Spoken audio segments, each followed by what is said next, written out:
So people are freaking out about the news that there was a screening of Aquaman 2. In that screener, you had AH. AH supposedly has 20 to 25 minutes, but they're not asking the correct question. Why now?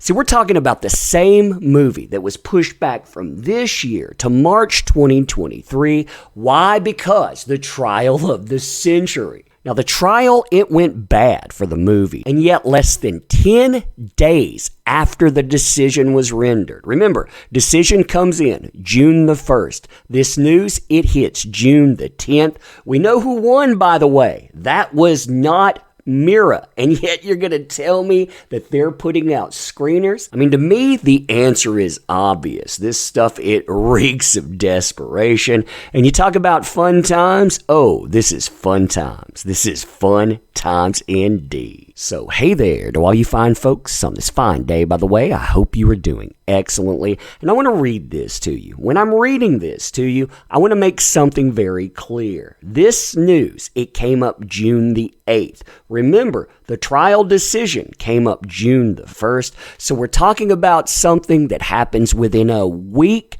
of the decision.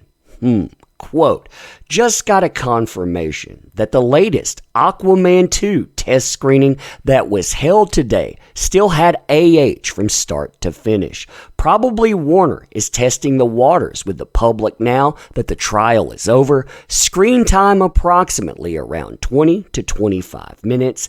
Hashtag Aquaman and the Lost Kingdom. Now, I like this post because it adds one thing that a lot of people, they're overlooking in all of their commentary, and that is a question why. Why would you be doing this? And like they say right here, this is probably Warner Brothers testing the waters. They want to see what they can get away with right now, what it's going to cost them if they have to go in and they have to remove her totally from this movie. Because if you're talking about 20 to 25 minutes of screen footage that are still out there, yeah, you're talking about extensive overhauls of an already bloated project. See, like I was saying before, the original release date of this movie, it was supposed to come out this year. It had been allotted for December 16th, 2022. There had been a lot of hype behind it. There had been a lot of advertisement behind it. And yet Warner Brothers was so shook by the backlash that they were receiving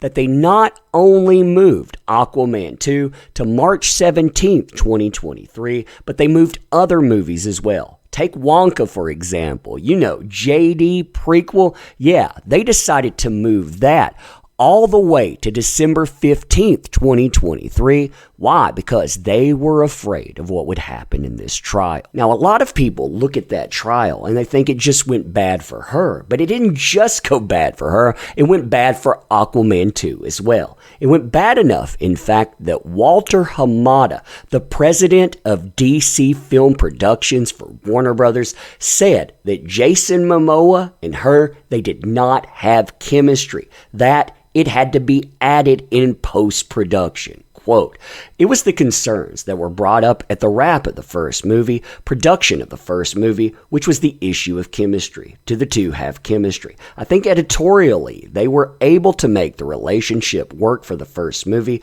but there was a concern that it took a lot of effort to get there. Would we be better off recasting, finding someone who had more natural chemistry with Jason Momoa and move forward that way? The real damage, though, it's not done by Warner Brothers disclosures, and there were a lot of Warner disclosures, by the way, that did damage that we're not mentioning. The real damage comes when the verdict comes in. A verdict none of these people expected, and that was a win for JD. It wasn't just a win, by the way. He won punitive damages. So they were saying that she was an abuser. They were saying that this stuff, it was a hoax. She needed to be punished for that monetarily. So why exactly would you risk so much and right after the trial is concluded? Now, we could say monetary considerations. They don't want to spend tens of millions of dollars. They don't want to have to do all of those reshoots and re-advertisement. They don't want to potentially damage billions of dollars. And that would be correct in a way.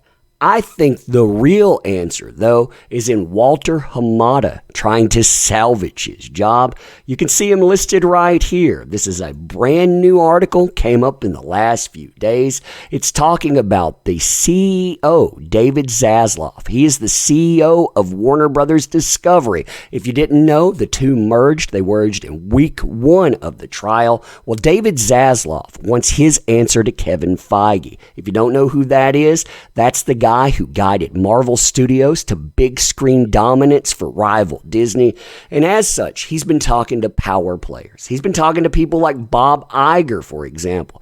Iger is not a fan of AH, not at all. The way she treated Disney, the way she treated him.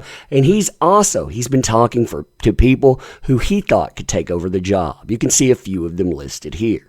Now, as they note, the courtship of these people means Walter Hamada, the current president of DC Films Production, has an uncertain future, even though he remains under contract in 2023. Zaslav believes that DC is underutilized asset. He's frustrated that its cinematic output has been so inconsistent and there hasn't been sufficient long-term planning in terms of rolling out sequels and follow-ups to popular movies. Now, Hamada, for his part of it, he's had a couple of big hits.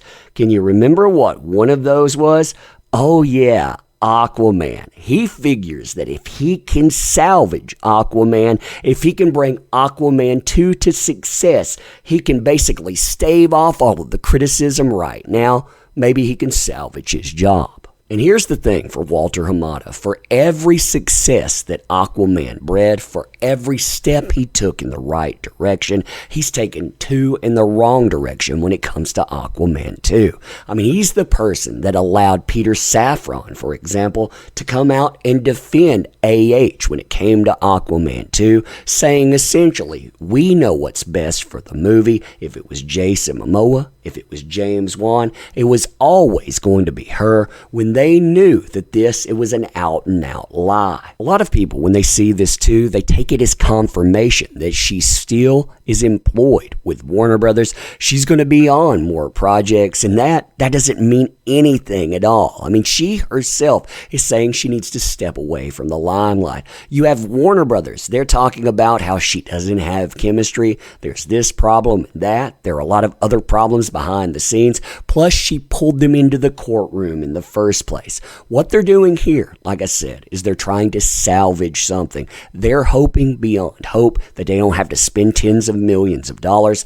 They're hoping that they can salvage jobs and more. And me, I kind of hope that they stick to this decision, because if they do, we're going to see something go from $1 billion enterprise to nothing. And the fault, well, it lays squarely on Warner Brothers. But anyway, let me know what you think about this. And all of you folks out there, I appreciate you so much.